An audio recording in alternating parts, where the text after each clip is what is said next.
محمد اکرم آوان مد ظلہ العالی دارالعرفان منارہ ضلع چکوال میں سال ہا سال سے قرآن و حدیث کے اوپر خطابات کر رہے ہیں اور سلسلہ نقشبندیہ اویسیہ کے مطابق لوگوں کو ذکر الہی کی تربیت دے رہے ہیں۔ وہ قرآن پاک کی تفسیر ترتیب وار بیان کر رہے ہیں۔ تفسیر قرآن کو وہ موجودہ ملکی اور بین الاقوامی حالات کے مطابق بیان کرتے ہیں۔ موٹر وے سے کلر کہار کے انٹرچینج سے نکلتے ہوئے کلر کہار کی جھیل سے ہوتے ہوئے ایک پہاڑی ہے جہاں پر حضرت عبد القادر جیلانی المعروف غوث پاک کے پوتا مبارک کا مزار ہے جو موروں والی سرکار کے نام سے مشہور ہے۔ وہاں سے ہوتے ہوئے میانی، بوچھال اور نورپور سے گزرتے ہوئے دارالعرفان منارہ پہنچ سکتے ہیں۔ حضرت امیر محمد اکرم آوان نے بچیوں اور بچوں کی دینی اور دنیاوی تعلیم کے لیے سقارا اکیڈمی کے نام سے ایک درسگاہ بھی قائم کی ہے جس کا افتتاح ملک پاکستان کے صدر جنرل محمد ضیاء الحق نے اپنے دست مبارک سے کیا تھا۔ الحمدللہ رب العالمین والصلاۃ والسلام علی حبیبہ محمد وآلہ وصحبہ اجمعین۔ اعوذ باللہ من الشیطان الرجیم، بسم اللہ الرحمن الرحیم۔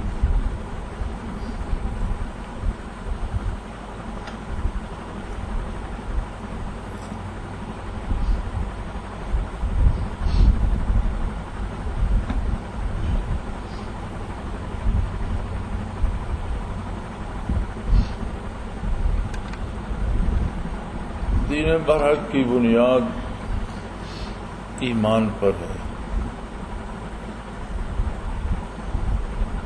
ایمان ہی وہ طاقت ہے جو اللہ جل شانہ کی عظمت کو منواتی ہے۔ ایمان ہی وہ طاقت ہے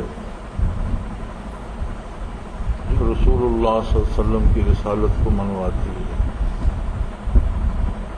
ایمان ہی وہ طاقت ہے جو آخرت کو منواتی ہے، ملائکہ کو، حساب کتاب، جنت و دوزخ، یہ سارے امور جو ہیں ایک طاقت ہوتی ہے انسان کے اندر جو اسے ماننے پہ مجبور کر دیتی ہے۔ عیسیٰ علی نبینا علیہ الصلوۃ والسلام کے بعد جو تقریباً 500 سالہ دور گزرا اسے عہد فترت کہتے ہیں، جس میں ایمان نابود ہو گیا تھا، کوئی بتانے والا نہیں تھا۔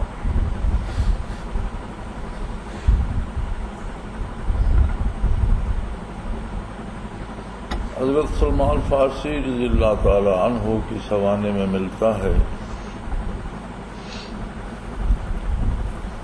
تو وہ اس جستجو میں تھے کہ کہیں مجھے سچا اور برحق دین ملے، کہ ان کی ساری عمر اس تلاش میں گزر گئی۔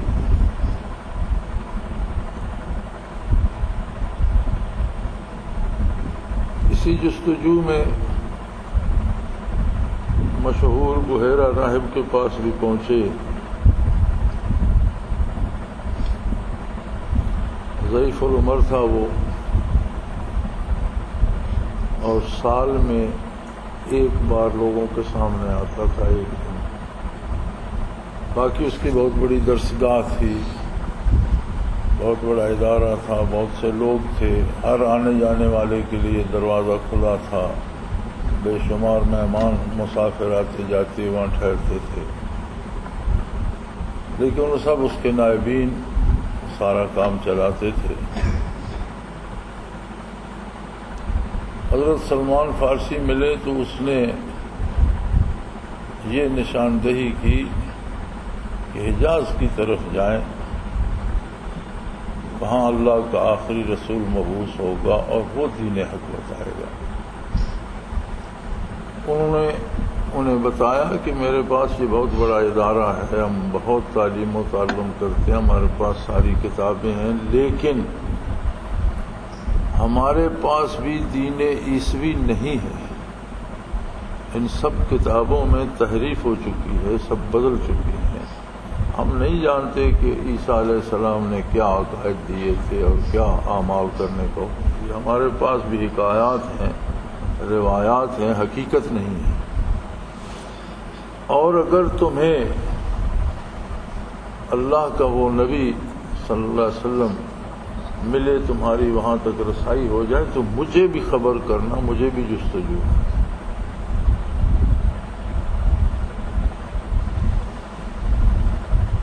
وہ فرماتے ہیں میں اس جستجو میں حجاز کی طرف چلا تو ایک جنگل میں میرا گزر ہوا، وہاں ایک ضعیف العمر آدمی تھا اور جنگل بیابان میں اکیلا رہتا تھا۔ اس نے کچھ چند بکریاں رکھی ہوئی تھیں، جنگلی پھلوں پر اور ان بکریوں کے دودھ پر اس کا گزارا تھا۔ چشمہ تھا چھوٹا سا جہاں وہ رہتا تھا، کسی سے بات نہیں کرتا تھا، کوئی اس کے پاس جاتا نہیں تھا، کوئی جاتا تھا تو وہ بات نہیں کرتا اور اپنے طریقے سے عبادت میں محو رہتا تھا۔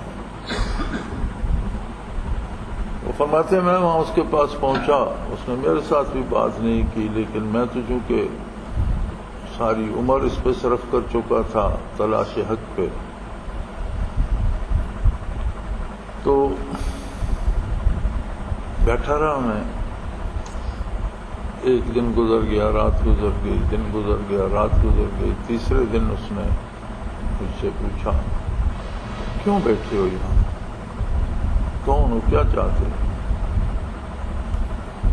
میں نے ساری اپنی حقائق عرض کر دی کہ میں اس طرح گھر سے نکلا، اتنے برس ہو گئے ہیں مجھے در در بھٹکتے، یہودیوں کے ریبیز کے پاس بھی گیا، عیسائیوں کے پادریوں کے پاس بھی گیا، راہبوں کے پاس بھی گیا، اور اب میں بحیرہ راہب سے مل کر آ رہا ہوں۔ اس نے مجھے حجاز کی طرف جانے کو کہا ہے، راستے میں آپ سے ملاقات ہو گئی اور آپ کا چہرہ بتا رہا ہے کہ آپ کے پاس حق ہے۔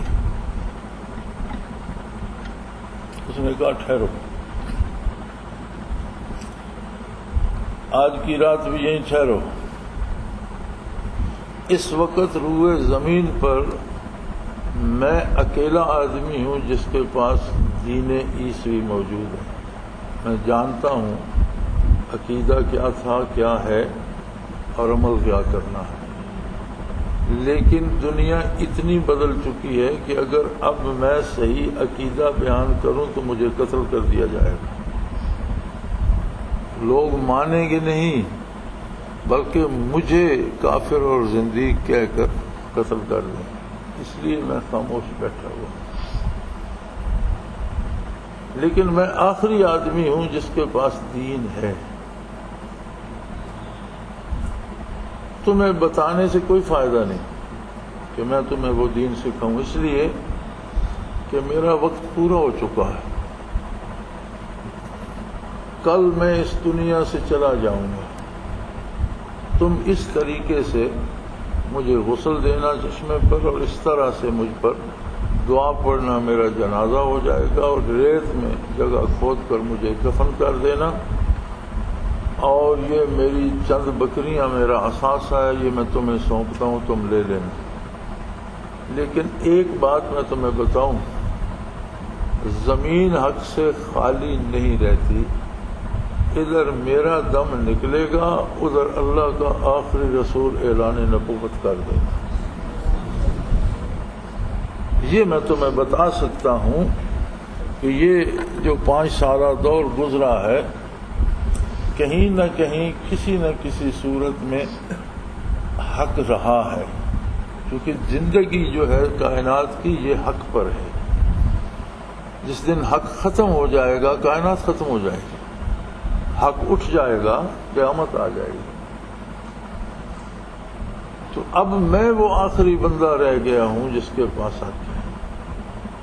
جب میری آنکھیں بند ہوں گی، کوئی لمحہ درمیان میں ایسا نہیں آئے گا کہ زمین پر حق موجود نہ ہو۔ میری آنکھ بند ہوگی، اللہ کا آخری نبی اعلان نبوت فرما دے گا، اور تم ٹھیک سمجھ جا رہے ہو ادھر ہی چلتے رہنا. جب اعلان نبوت ہوگا تو ایک شور بلند ہوگا, تم بھی پہنچ جاؤ گے. وہ فرماتے ہیں وہی ہوا. دوسرے دن ان کا وصال ہو گیا. ان کے بتائے ہوئے طریقے کے مطابق میں نے انہیں غسل دیا, دعا پڑھی, دفن کر دیا اور بڑا خوش تھا. بکریاں لے کر چل نکلا. آگے وہ یہودیوں کے قبیلے کے پاس پکڑے گئے. انہوں نے بکریاں بھی چھین لیں, غلام بنا کر بیچ دیا, بڑی تکلیفیں اٹھائیں.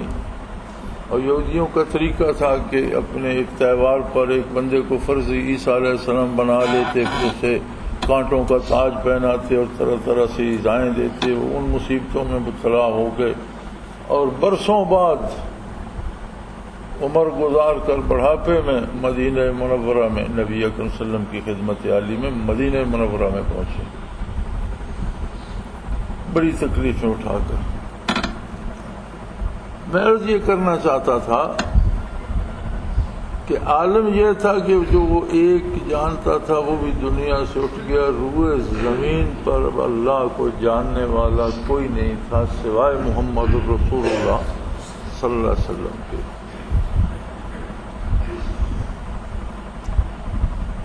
مولانا حالی نے ایک شعر کہا ہے, خوگرے پیکرے محسوس تھی انسان کی نظر, خوگرے پیکرے محسوس تھی انسان کی نظر, پھر کوئی اندیکھے خدا کو مانتا کیوں کر. یعنی ہر بندہ کسی نہ کسی محسوس خدا کا پجاری تھا, کسی بت کا پجاری تھا, کسی درخت کا پجاری تھا, کسی جانور کا پجاری تھا. اور اگر کسی کے تخیل میں فرشتوں کا یا جنوں کا کوئی تصور تھا تو ان کے بھی انہوں نے کچھ بت یا کچھ چیزیں بنا رکھی تھیں جن کی پوجا کرتے تھے. اب روئے زمین پر ہر بندہ پیکر محسوس کا عادی تھا. اب ایسے ماحول میں یہ منوانا کہ اللہ ہے, وہ واحد ہے, لا شریک ہے, وہ سب کا خالق ہے, وہ سب کا رازق ہے, سارے کام وہی کرتا ہے, سب کو دیتا وہی ہے, پیدا وہی کرتا ہے, موت وہی دیتا ہے, ہر چیز پہ وہی قادر ہے, بارش وہی برساتا ہے, روزی وہی دیتا ہے, پھل وہی اگاتا ہے. اب یہ دو طرح سے عجیب بات تھی. ایک تو یہ عجیب بات تھی کہ مرور زمانہ سے لوگوں نے ہر شعبے کا کوئی دیوی دیوتا الگ بنا رکھا تھا. آج بھی آپ یہ اپنے پڑوس ہندوؤں میں دیکھ لیں تو کوئی اولاد دینے والا ہے, کوئی روزی دینے والا ہے, کوئی بارش برسانے والا ہے, مختلف کاموں کے لیے مختلف دیوتا بانٹ رکھے. اسی طرح لوگوں نے مختلف معبود بنا رکھے تھے اور اس بات پہ متحیر ہو جاتے تھے کہ یہ سارے کام ایک اکیلا کیسے کر سکتا ہے, یہ کیسے ہو سکتا ہے. ایک تو یہ بات بڑی عجیب تھی. دوسری یہ عجیب بات تھی کہ وہ ہے کون, ہے کہاں, کوئی اس کا نشان, کوئی عطا پتہ, کوئی ایسی چیز, کوئی درخت, کوئی پتھر, کوئی بت, کوئی ایسی شے جو اس کا نشان بتائے جہاں ہم پرستش کریں. خیالات سے بھی وراء الورا ہے, ہمارے علم سے بھی وراء الورا ہے, ہماری سوچوں سے بھی بالاتر ہے, ہماری نگاہ سے بھی بالاتر ہے. تو پھر اس اندیکھے خدا کو کیسے مانے. یہ جو بات آج آسان نظر آتی ہے یہ انتہائی مشکل تھی. کوئی فلسفی, کوئی محقق, کوئی نکتہ سنج یہ بات نہیں بتا سکتا تھا. جو فلسفیوں سے حل نہ ہوا اور نکتہ وروں سے کھل نہ سکا وہ راز ایک کملی والے نے بتلا دیا چند اشاروں میں صلی اللہ علیہ وسلم. تو پھر یہ حضور اکرم صلی اللہ علیہ وسلم نے کیسے منوا دیا لوگوں سے, یہ تو بہت مشکل کام تھا. سارے تو وہی لوگ تھے, آسمان سے تو بندے اترے کوئی نہیں, کہیں اور سے تو آئے نہیں, سب وہی لوگ تھے. تو کیسے مان گئے.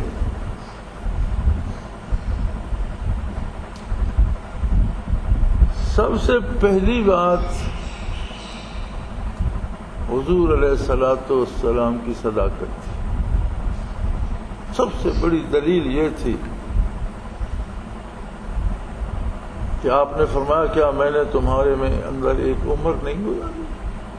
40 برس میں نے تم میں بسر کیے، کبھی کہیں تم نے مجھے جھوٹ بولتے سنا ہے؟ تو جو خوش نصیب تھے وہ یہ سوچتے تھے کہ جس ہستی نے آج تک کسی انسان پر، کسی کمزور پر، کسی جگہ کوئی جھوٹ نہیں بولا، وہ یکدم اللہ پر جھوٹ کیوں بولے گا؟ کوئی بات تو ہے، بات تو سننی چاہیے، بات سمجھنی چاہیے۔ اور جب اس نظر سے قریب ہوئے، یتلو علیہم آیاتہ، اللہ کی آیات، اللہ کی باتیں سناتا ہے میرا حبیب انہیں، اور جب اس طرف آمادہ ہوتے ہیں وَيُزَكِّيهِمْ، تو ان کے دلوں کو پاک کر دیتا۔ اب دلوں میں جو رواجات، رسومات، روایات، حکایات، ان سب نے مل کر ایک عقیدے کی بنیاد بنا رکھی تھی۔ یزکیم کا مطلب یہ ہے جس طرح بچہ تختی دھو دیتا ہے کہ اس پر جو کچھ لکھا ہوا تھا اسے مٹا کے صاف کر دیتا ہے، اوپر نئی مٹی لگا دیتا ہے اور بالکل صاف ہو جاتی ہے، اس پہ پھر نیا لکھا جاتا ہے۔ تو دلوں کی تختیاں اس طرح سے دھو دیں کہ کوئی وہم، کوئی رواج، کوئی رسم، کوئی روایت، کوئی حکایت، وہاں کوئی چیز نہ رہ گئی، دل شیشے کی طرح صاف ہو گئے۔ یہ زکیم، یہ قوت تھی تزکیے کی جس نے لوگوں کو ایمان پر استقامت دی اور اللہ کو جاننے کی استعداد دی۔ وَيُعَلِّمُهُمُ الْكِتَابَ وَالْحِكْمَةَ، جب یہ تزکیہ ہو گیا تو انہیں قرآن کی تعلیم دی، انہیں قرآن کے مفاہیم کی تعلیم دی، کتاب و سنت کی تعلیم دی، کتاب و حکمت کی تعلیم۔ حکمت سنت آقا نامدار ہے، قرآن کی تفسیر حضور علیہ السلام کا ارشاد اور عمل ہے۔ یہ جو تزکیہ بنیادی بات تھی، اس نے وہ قوت دی انسانی شعور کو، انسانی ضمیر کو، انسانی قلب کو کہ وہ بخیر دیکھے بھی اللہ کا شیدائی ہو گیا۔ اس نے مانا اور ماننے کا حق ادا کر دیا۔ علامہ ابن کثیر رحمۃ اللہ تعالی علیہ نے اپنی تفسیر میں ایک حدیث نقل فرمائی ہے۔ اکثر علماء کرام تفسیر ابن کثیر کو فرماتے ہیں یہ ہے تو تفسیر لیکن یہ حدیث کی کتاب ہے، کہ انہوں نے متعدد احادیث ہر آیہ کریمہ کے تحت جمع کر دی اور بے شمار احادیث کا ذخیرہ ہے تفسیر میں۔ ایک حدیث میں وہ فرماتے ہیں کہ قیامت قائم ہوگی، لوگ اٹھیں گے قبروں سے، ہر کوئی اپنے اپنے حال میں ہوگا، جس کردار پر، جس نظریے پر، جس عقیدے پر، جس خیال پر، جس عمل پر کسی کی موت ہوگی اسی پر اٹھایا جائے گا۔ تو صحابہ کرام رضوان اللہ علیہم اجمعین کا ایک گروہ اٹھے گا جو شہید ہوئے، وہ اس حال میں اٹھیں گے کہ جسم کٹے پھٹے، خون جاری ہے، لباس خون سے تربتر ہے، تلوار ڈھال ہاتھ میں ہے، سینہ چاک ہے، گریباں تر ہے، اٹھ کر کھڑے ہو جائیں گے، ایک دوسرے سے بات کریں گے کہ چلو اب تو سفر طے ہوا، جنت کو چلتے ہیں۔ نبی صلی اللہ علیہ وسلم کا ارشاد نقل کیا علامہ ابن کثیر نے کہ وہ ان میں سے ایک جا کر تلوار کے اس دستے سے جنت کا دروازہ اُزْلِفَتِ الْجَنَّةُ غَيْرَ بَعِيدٍ، روز حشر جنت بھی پاس سجی سجائی کھڑی ہوگی۔ وَبُرِّزَتِ الْجَحِيمُ لِمَن يَرَىٰ، دوسری طرف دوزخ بھی لائی جائے گی، جسے شبہ ہے وہ دیکھ لیجیے دوزخ۔ تو دروازہ کھٹکھٹائے، رضوان کہے گا حضور ابھی تو آپ قبر سے اٹھے، ابھی آپ کو میزان پہ جانا ہے، اعمال کا وزن ہوگا، پھر آپ کو پل صراط پہ جانا ہے، اس راستے سے گزر کر آئیں گے تو پھر آپ میرے مہمان ہوں گے۔ حضور فرماتے ہیں کہ وہ متوجہ اللہ کہیں گے بارے خدایا ہم جاہل تھے، کفر و شرک میں مبتلا تھے، دنیا کا ہر گناہ ہم میں تھا، تجھے نہیں جانتے تھے،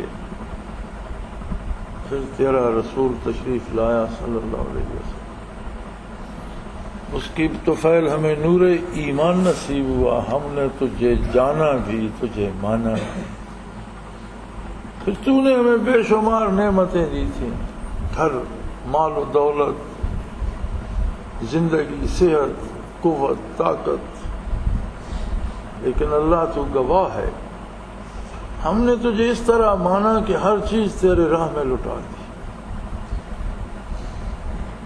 ہمارے سینے دیکھ شک ہو گئے، ہمارے جگر چھلنی ہو گئے، ہماری اولادیں رل گئیں، ہمارے گھر کافروں نے لے لیے، ہماری جائیدادیں تباہ ہو گئی، ہم نے تجھے مانا اور ہمیں تو چاہیے تھا، اگر کوئی چیز ہم نے بچا کے رکھی ہے تو اس کا تو حساب ہم سے مانگا جائے، ہمارے پاس تو ہی تو ہے، اور یہ رضوان حساب کس چیز کا مانگ، یہ کیا کہہ رہا ہے کہ حساب ہوگا اور یہ ہوگا، کس بات کا حساب ہوگا ہم سے؟ تو حضور فرماتے ہیں ارشاد باری ہوگا کہ ان کے لیے سب دروازے کھول دیں، ان کے حساب کتاب ہو چکے، یعنی اس معاشرے میں جس میں اللہ کا کوئی تصور نہیں تھا اور پیکرے خوگرے پیکرے محسوس تھی انسان کی نظر، اس میں ایسے ایمان پیدا کیے محمد رسول اللہ صلی اللہ علیہ وسلم نے کہ اس ان دیکھے خدا پر انہوں نے گھر لٹا دیے، اولادیں ذبح کرا دی، جانیں دے دی، سینے چھلنی کرا دیے، جگر شک ہو گئے، لیکن وہ اس کی طلب میں آگے بڑھتے چلے۔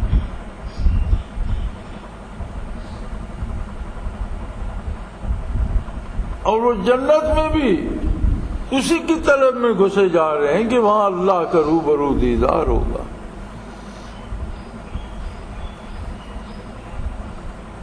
میرے بھائی، تعلیم کتاب و حکمت کی باری بعد میں آئی تو عمل تو علم کے بعد آتا ہے، جب علم کی باری ہی تزکیے کے بعد آئی تو عمل تو علم کے بعد آتا ہے، کسی چیز کا پہلے علم ہوتا ہے پھر اس پر عمل کیا جا سکتا ہے۔ اس کا مطلب یہ ٹھہرا کہ اللہ کو ماننے کے لیے وہ جسے قرآن نے تزکیہ کہا، وہ کیفیت جو آقا نامدار صلی اللہ علیہ وسلم نے دلوں کو عطا فرمائی، وہ صفائی جو قلوب کی محمد الرسول اللہ نے فرمائی، اس کا کوئی ذرا نصیب ہو جائے تو دین آسان ہو جاتا ہے، عقیدہ بھی سدھر جاتا ہے اور توفیق عمل بھی ہو جاتی ہے۔ جب انسان اپنے ایمان کو اپنی حاجات، اپنی ضروریات سے بالا تر سمجھتا ہے کہ کوئی بات میرے ایمان کے آڑے نہیں آ سکتی، میری بھوک، میری پیاس، میری ضروریات، میری خواہشات، میری دنیا، میرا آرام میرے ایمان کے آڑے نہیں آ سکتا۔ جہاں ایمان آئے گا وہاں سب کچھ چھوٹ سکتا ہے، ایمان نہیں چھوٹ سکتا۔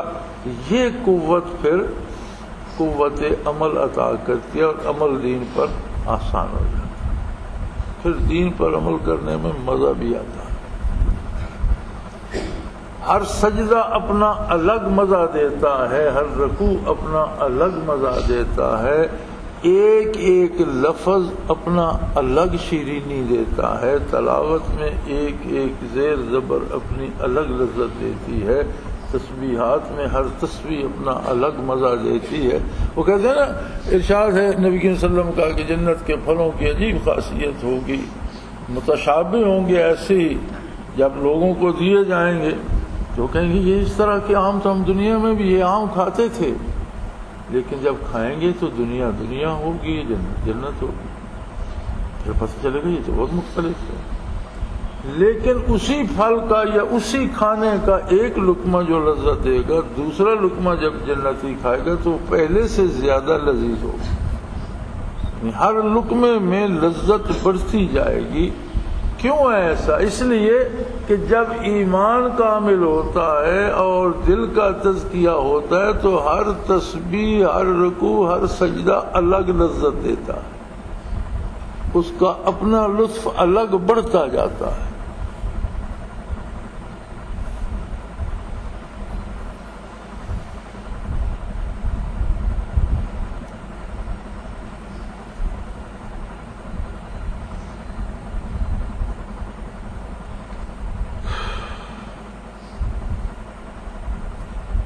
کیسی عجیب بات ہے، ہم کیا عجیب لوگ ہیں۔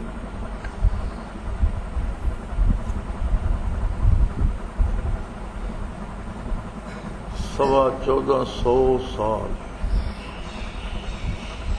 3 پشتیں کم از کم ایک صدی میں گزر جاتی، 42-43 پشتیں گزر چکی، اور ہم ایسے بے خبر ہیں کہ جن بزرگوں کو اپنے ہاتھوں دفن کیا آج ہمیں تلاش کرنی پڑے تو قبرستان میں ان کی قبر کا ہمیں پتہ نہیں۔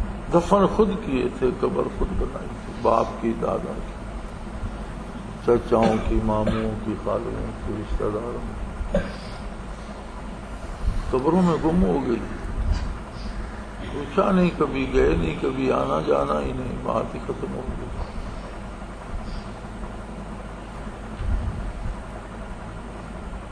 جن لوگوں کو تیسری پشت کی قبریں نہیں ملتی، ان لوگوں کو 43 پشتوں بعد بھی اللہ نے قرآن بھی محفوظ وہی پورا پہنچا دیا، ایمان بھی وہی پہنچا دیا، اور سب سے بڑا احسان اس کا کہ تزکیہ اور برکات نبوت بھی پہنچا۔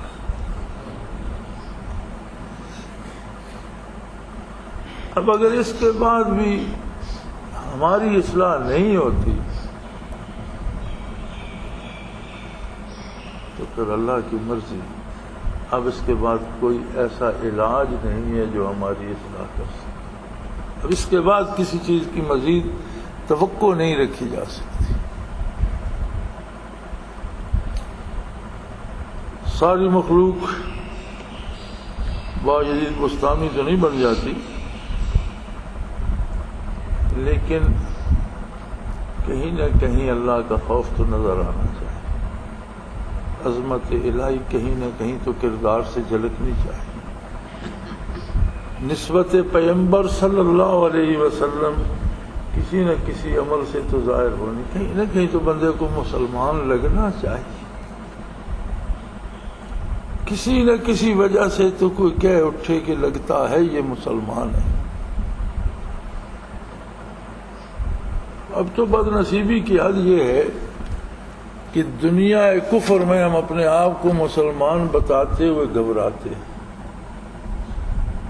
ہمارا رویہ معذرت خانہ سا ہے، جیسے ہم سے کوئی بڑی غلطی ہو گئی کہ ہم مسلمان ہیں، ہم اپنے مسلمان ہونے پہ شرمندگی محسوس کرتے ہیں۔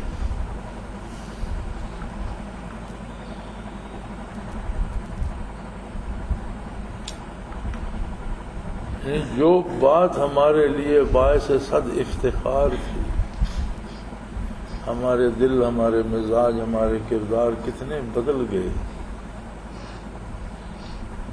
کہ آج ہم اس پہ شرمندہ ہوتے۔ اور اس گئے گزرے دور میں اگر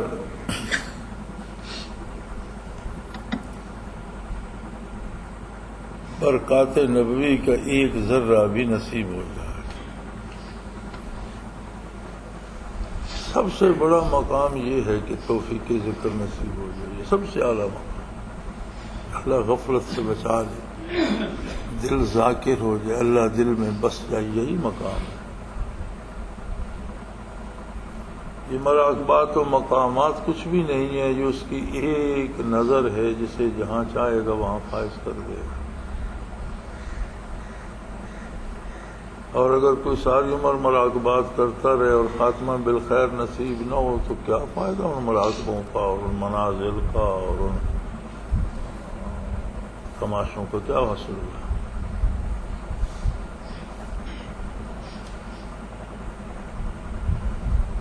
تو اس ذکر کا اصل صفائے قلب ہے، تزکیہ ہے۔ تزکیے کا حاصل ایمان و یقین ہے، اور ایمان کا حاصل توفیق عمل ہے۔ بڑی سادہ سی بات ہے، سارا اسلام اتنا کچھ ہی ہے، یہی کچھ سارا اسلام ہے۔ زندگی جیو، اچھی جیو، اللہ نے حیثیت دی ہے، حیثیت کے مطابق لباس پہنو، گاڑی رکھو، مکان بناؤ، اچھا کھانا کھاؤ، حلال اور طیب کھاؤ، اچھا کھاؤ، حرام نہ ہو، ناپاک نہ ہو، کھاؤ، کوئی منع نہیں۔ اچھے لوگوں سے دوستی رکھو، اچھے کام کرو، اچھائی سے تو زندگی کو اس دنیا میں اہل جنت کی زندگی بنا لو، اس دنیا میں رہ کر بھی جنت میں رہو، تمہارے پاس کوئی دکھ نہیں پھٹکے گا۔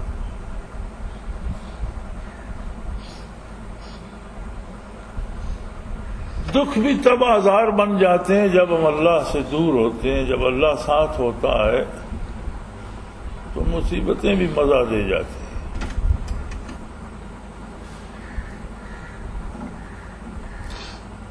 دل پر ہے بر میں الحمدللہ، سب کچھ ہے گھر میں الحمدللہ۔ دل بر ہے بر میں الحمدللہ، اور سب کچھ ہے گھر میں الحمدللہ۔ جو محبوب سے واصل ہو گیا اس کے بعد اسے کچھ چاہیے نہیں، جو ہے اس پہ اس کا گزارا چلتا ہے، ٹھیک ہے، جو ملتا ہے وہ کھا لیتا ہے، جو ملتا ہے وہ پہن لیتا ہے، جو تکلیف آتی ہے وہ بھی برداشت کر جاتا ہے۔ ایک بادشاہ کو کسی نے ککڑیاں پیش کی، بڑی خوبصورت، بڑی محنت کر کے پکائی، اور پھر بادشاہ کے حضور پیش کی۔ اب ککڑیوں میں اگر کوئی تلخ ہو تو بڑی ہی تلخ ہوتی ہے۔ اتفاق سے بادشاہ نے جو اٹھائی وہ تلخ تھی، اس نے اپنے ہاتھ سے کاٹی اور ایک کاش جو وزیر اعظم یا سب سے بڑا وزیر پاس بیٹھا تھا اسے عطا کی، اس نے کھا لی مزے سے۔ اس نے دوسری کاش کاٹی، کسی دوسرے کو دی، اس نے کھائی تو اس نے کی، حضور یہ تو سخت کڑوی ہے۔ بادشاہ نے چکھی تو تلخ تھی۔ تو اس وزیر کی طرف متوجہ ہوا کہ تم نے کیوں نہیں بتایا؟ اس نے کہا ولی نعمت ساری عمر دنیا کی نعمتیں آپ کے ہاتھ سے کھائی، اب ایک کاش تلخ آ گئی تو اس پر میں چیخ اٹھتا، میں نے اسی مزے سے کھا لی جس سے مٹھائی میٹھی چیزیں کھا لی۔ اتنی بے پناہ نعمتیں عطا کرنے والے کی طرف سے اگر کوئی چھوٹی سی ایسی بات آ جائے جو ہمیں پسند نہیں آئے گی، وہ بھی تب جب اس میں ہمارا بھلا ہوگا۔ جس طرح طبیب کوئی کڑوی دوا بھی دیتا ہے جو مریض کی بھلائی کے لیے دیتا ہے، محض اسے بد ذائقہ کرنے کے لیے یا اسے تکلیف دینے کے لیے نہیں دیتا۔ کوئی مصیبت بھی آتی ہے اللہ کے ہوتے ہوئے آتی ہے، اللہ کی طرف سے آتی ہے تو ہماری بہتری کے لیے ہوتی ہے، تو اسے وہ بھی مزہ دے جاتی ہے، حتیٰ کہ لوگوں کے سینے چھلنی ہو کر انہوں نے کہا فزت و رب الکعبہ، رب کعبہ کی قسم مزہ آ گیا، میں جیت گیا۔ کچھ صحابہ کرام کو دھوکے سے کچھ لوگ لے گئے ساتھ، منافقین تھے، بدر کے بعد پھر انہوں نے دھوکے سے انہیں شہید کر دیا۔ مقابلہ بھی ہوا، وہ تھوڑے تھے، مشرک زیادہ تھے، وہ لمبی بات ہے، میں اس میں نہیں جاتا۔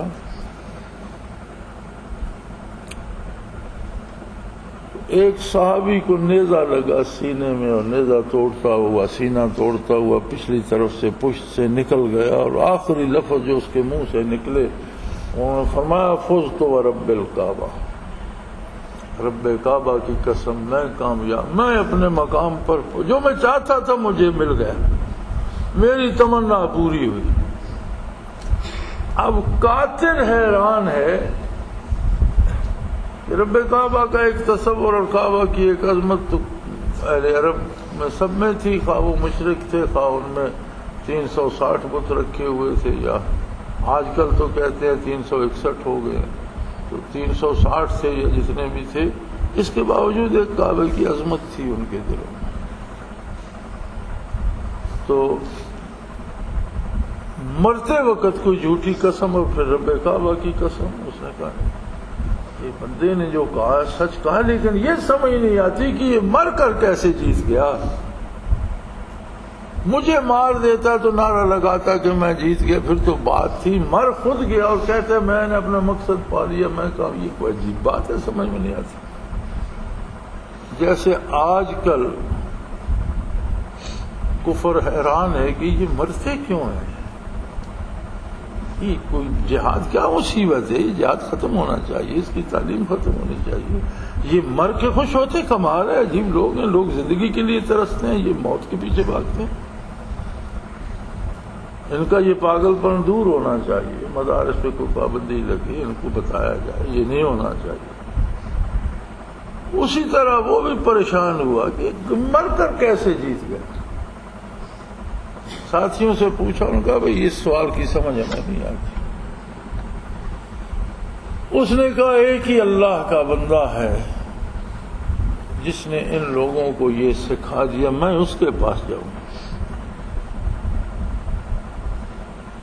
صلی اللہ علیہ وسلم۔ وہ مدینہ منورہ، انہوں نے کہا مارا جائے گا، قاتل ہے، دھوکہ کیا ہم۔ اس نے کہا مار دیں گے الگ بات، لیکن میرے سوال کا جواب دیں۔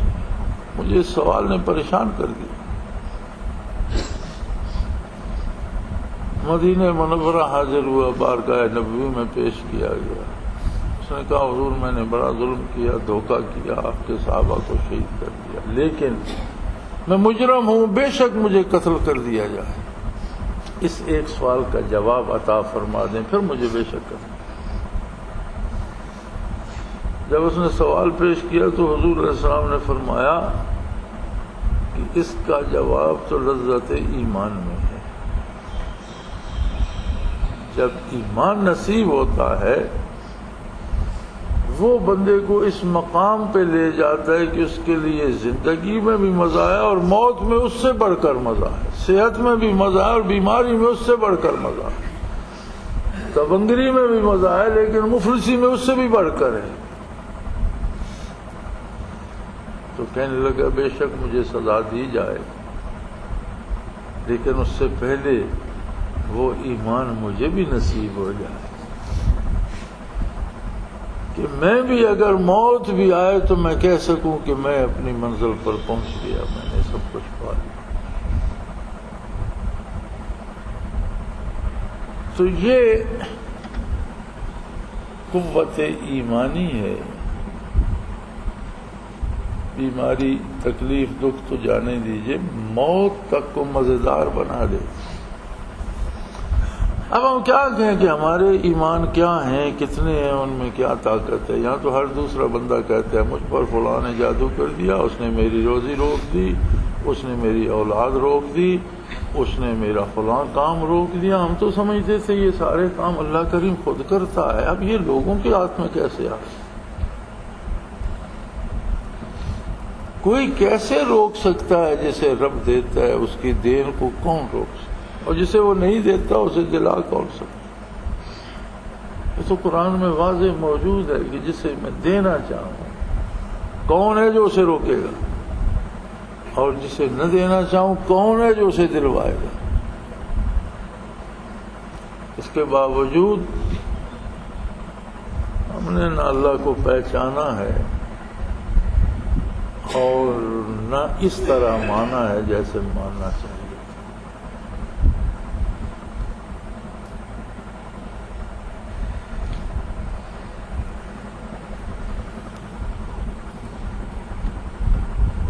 دنیا دکھوں کا گھر ہے، اس میں ہر سہولت کے ساتھ کچھ آزار بھی ہے، جہاں آمدن ہوتی ہے وہاں نقصان بھی ہوتے ہیں، جو چیزیں زندگی کے لیے ضروری ہیں ان سے بندہ بیمار بھی ہوتا ہے۔ اس کا نظام ہے ایک ایسا، صحت و بیماری، جوانی اور بڑھاپا، گرمی اور سردی، رات اور دن، یہ چلتے رہتے ہیں۔ اس میں اگر بندہ اپنی منزل پا لے تو اس کا مسئلہ حل ہو گیا، باقی دن ہو یا رات ہو چلتا رہے۔ اور اگر نہ پا سکے تو پھر اسی میں کھویا رہتا ہے۔ گرمی ہو تو گرمی سے شکوہ، سردی ہو تو سردی سے شکوہ، بارش ہو تو بارش سے ناراض، دھوپ نکل آئے تو دھوپ سے خفا۔ آپ پھر کر دیکھیے لوگوں میں، سنیے لوگوں کی باتیں، بولیے کچھ نہیں، آپ دیکھیں گے لوگ ہر بات پہ خفا۔ کھانا مل گیا تو ناراض ہے، نہیں ملا تو ناراض، مل گیا تو ناراض ہے، یہ ایسا نہیں ہے ویسا ہے، اور اس میں نمک نہیں ہے، مرچ ہے اس میں، وہ نہیں ہے۔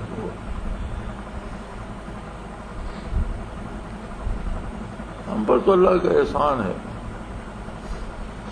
میں گھر گیا، کھانا رکھا، گھر والوں نے کھانا کھایا، فارغ ہو گئے۔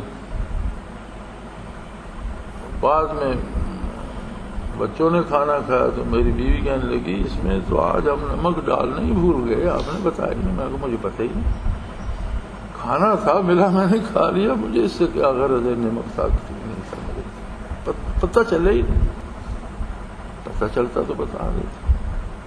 یہ چیزیں کوئی معنی نہیں رکھتی۔ پھر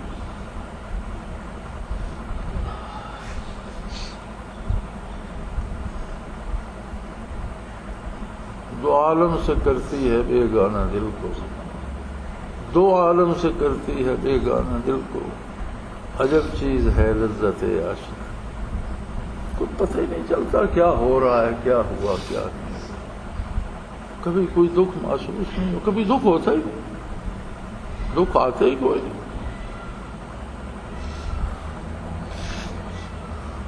ہر چیز ایک اپنا الگ مزہ رکھتی ہے۔ وصال و ہجر جداگانہ لذت دار، ہزار بار پہ رو، 100,000 بار پہ آ۔ تو ہر نشیب و فراز کا ایک اپنا مزہ ہے بھائی۔ زندگی مزیدار ہو جاتی ہے، زندگی پر لطف ہو جاتی ہے، پرسکون ہو جاتی ہے۔ دنیا ہے، اس میں ہر حال سے گزرنا پڑتا ہے، افلاس بھی آتا ہے، بہتان بھی لگتے ہیں، بیماریاں بھی آتی ہیں، سب چلتا رہتا ہے۔ لیکن اللہ کا ساتھ نصیب ہو، محمد الرسول اللہ کا دامان رحمت نصیب ہو تو کسی چیز سے بندے کو ہوتا کچھ نہیں، اس کا بگڑتا کچھ نہیں، وہ پریشان نہیں ہوتا۔ جینے کا بھی مزہ آ جاتا ہے، مرنے کا بھی مزہ آ جاتا ہے۔ تو بھئی اللہ کا احسان ہے، اس گئے گزرے زمانے میں ہم تک برکات نبوت پہنچائیں، الحمدللہ۔ ہمیں چاہیے پوری توجہ، پورے غور، پورے خلوص، جو مل سکتا ہے، جو توفیق ہے، جو ہمارا ہے، کر لیں۔ معیار یہی ہے کہ اگر تزکیہ نصیب ہوگا تو ایمان مضبوط ہوگا، ایمان مضبوط ہوگا تو توفیق عمل نصیب ہوگی۔ اپنے اعمال کو دیکھ کر اندازہ لگا سکتا ہے بندہ کہ میں نے کیا کمایا۔ آخر دعوانا ان الحمدللہ رب العالمین۔ الحمدللہ۔ وہ تمام احباب جو اسلام کی طلب رکھتے ہیں ان سے گزارش ہے کہ دارالعرفان منارہ ضلع چکوال میں امیر محمد اکرم آوان صاحب کے خطابات سے مستفید ہوں۔ وہ ہر جمعے کو نماز سے پہلے بیان فرماتے ہیں۔ ہر ماہ کی پہلی اتوار کو ماہانہ اجتماع ہوتا ہے جس میں آپ خصوصی خطاب فرماتے ہیں اور پاکستان کے چاروں صوبوں سے احباب اس اجتماع میں شرکت کرتے ہیں۔ اس کے علاوہ یہاں سال میں 2 مرکزی اجتماعات بھی ہوتے ہیں، ایک رمضان المبارک میں اعتکاف کا اجتماع اور دوسرا جولائی اور اگست میں 40 دن کا اجتماع ہوتا ہے جس میں روحانی تربیت کی جاتی ہے۔